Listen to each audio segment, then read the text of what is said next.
ভিক্ষুক রাস্তা দিয়া যায় আর জমিদারের পুত্রবধূও যায়। একজন সামনের থেকে আসতেছে, একজন সামনের দিকে যাইতেছে।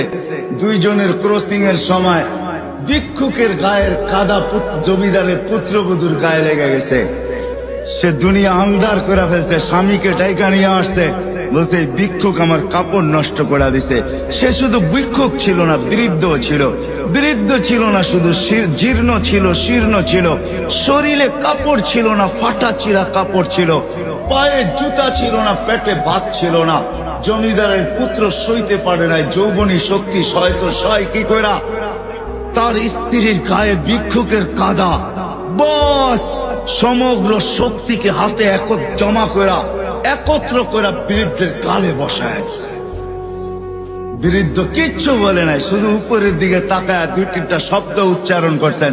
শব্দগুলা হলো ইয়া মাল্লা তারা হলো ওয়ুন, ও আল্লাহ তোকে চোখে দেখা যায় না, ও তারা কুল্লা শাই তুই সব দেখিস, ফারা তারা মা বি তুই কি দেখিস না আমার সাথে কি ঘটতেছে, এটা কি দেখিস না?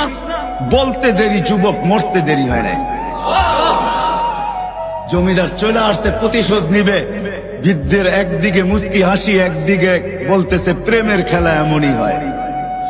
জিজ্ঞাসা করছে কিসের প্রেমের খেলা রে? বলছে ওর প্রেমিকার গায়ে আমার কাদা লাগছে, পায়ের কাদা লাগছে, ও সইতে পারে নাই, যৌবনী শক্তি দিয়ে আমার বৃদ্ধ গালে বসায় দিছে। আমাকেও একজন ভালোবাসে, সেও সইতে পারে না, সেও সইতে পারে না। ও তো থাপ্পড় দিয়া ক্ষান্ত, সে জান নিয়ে নিছে, জান।